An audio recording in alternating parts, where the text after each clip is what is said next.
which made sense. They each had, access to the big box assets in the building. So the pink in this next slide, see it right there. So the big box assets were arrayed in logical places. This is not an ideal design of a building. It's a retrofit of a 1920s elementary school. But the idea was everybody can share the shared spaces, but not bump into each other. So instruction is the focus of design. We have spent a lot of time thinking about design in the context of what we're trying to do in the classroom. So these images here, this is with with city council money we raised. We have a program going to retrofit 11 campus libraries. If we have literacy rates coming in at 75% below grade level, and we say that literacy and technology aptitude are critical drivers for college success, for high school success, then we should begin to invest in the only shared academic space in the building.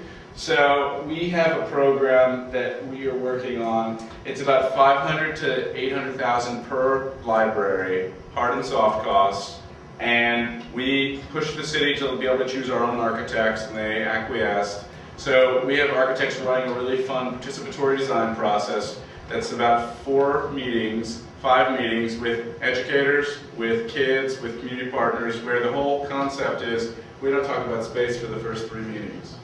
We talk about what's the vision, get kids excited, begin to sketch, et cetera, and ultimately we've ended up with some really exciting specs. We're building the first 5 this summer, and then the next, hopefully 5 or 7 will come online over the next year and a half. But the idea is the libraries in these buildings are moribund, and some of them are beautiful. We've got one with WPA murals. I mean, they're stunning shelves. There are books from 1957 on the shelves. No technology or little technology. So the focus has really been, how do we put an I-bar? I don't know if we have a picture of the I-bar, but the architects came up with this concept. The minute you walk in, there's an I-bar, an information bar, not a librarian desk.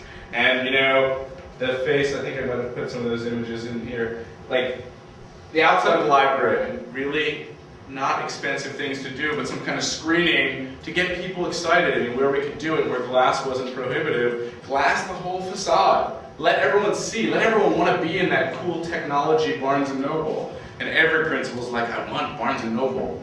So give them Barnes & Noble. Let the kids eat in there. If the kids are going to go there and use, So, obviously these become programmatic tug of wars, and we're not going to impose our worldview, but we want to say, we want wow spaces in important parts of the building to inspire kids. So that's one piece. Another space that we've really targeted a lot of energy towards have been the cafeterias. Dismal. Gang tables as far as I can see. And you have gang tables, you're going to have gang fights. And we actually have put in probably 5 or 6 of these models. This is by far the best one because we had the most money. We had about $900,000 for this one. It is, I don't know the square footage, but it's big. It's a school that has 2 libraries. It's a 3,200 seat high school with 2, cafeterias back to back, that the kitchen's in the middle. And we did both sides for $900,000, so $450 per space. And the idea was, can we do flexible tables and chairs? So our kids, I'm sure your kids too, eat at 10:15 in the morning to 2 o'clock in the afternoon. And you need to prep, and a lot of our kids get breakfast. But from 2:15 to 10:30 at night, lots of our buildings, there's stuff going on. We need these mediating spaces that are not a classroom and not an auditorium. What if we put technology and flexible tables and chairs to allow that 16-room boutique school that's not a school all by itself to have space to break out into, to have flexible meeting space for teachers, for families, make the school the center of community, but even aside from all of that, just make the school more functional for the people in the school building.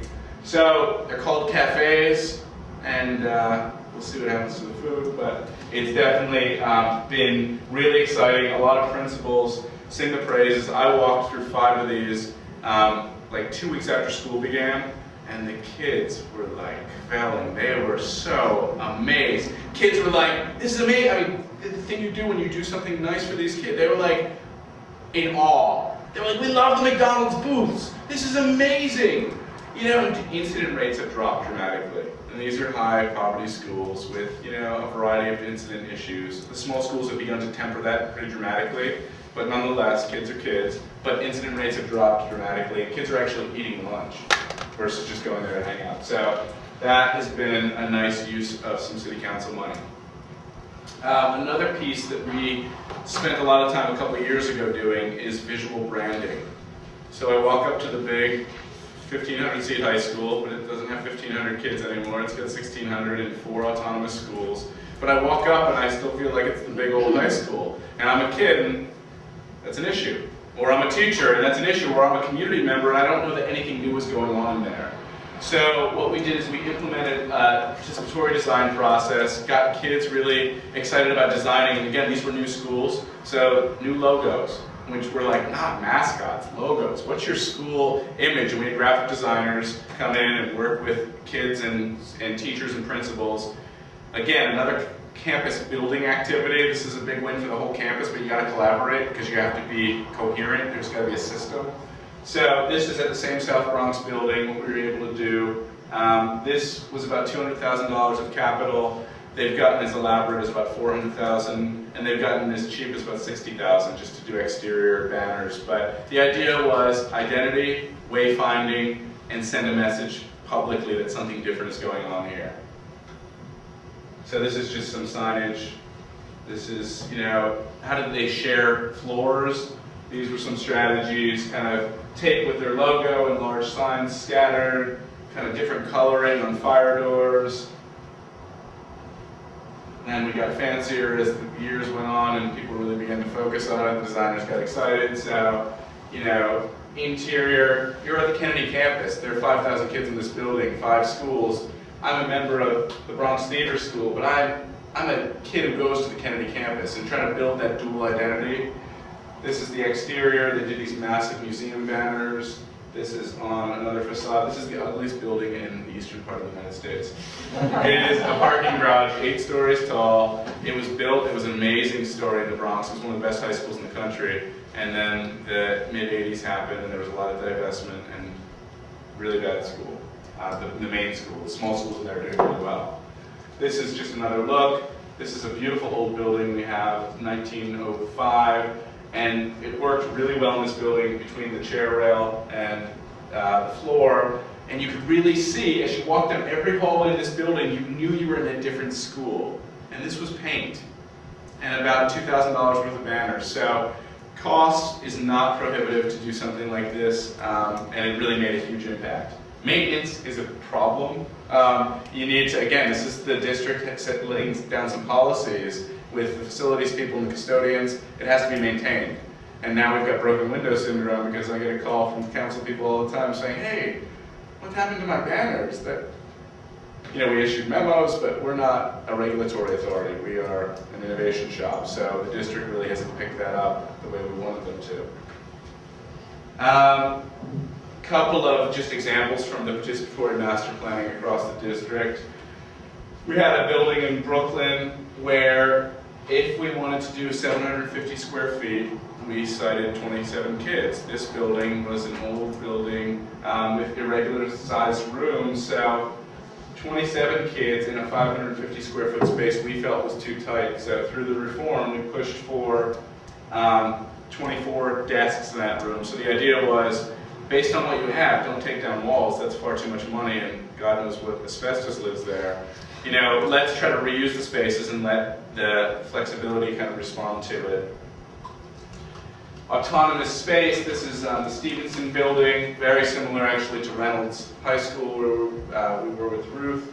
And the idea is every school has half a floor. And this coming year, there'll be 8 schools in the building. Distinct circulation throughout the building. And then your big box assets are ground floor in this building. I think the library's on 2, but the idea is every kid can articulate to without bumping into the other schools. Did some really interesting hallway reclamation at this building. This was the hallway before the retrofit, And then the idea afterwards was, could we try to reuse some of these intermediate spaces for students? So what we got to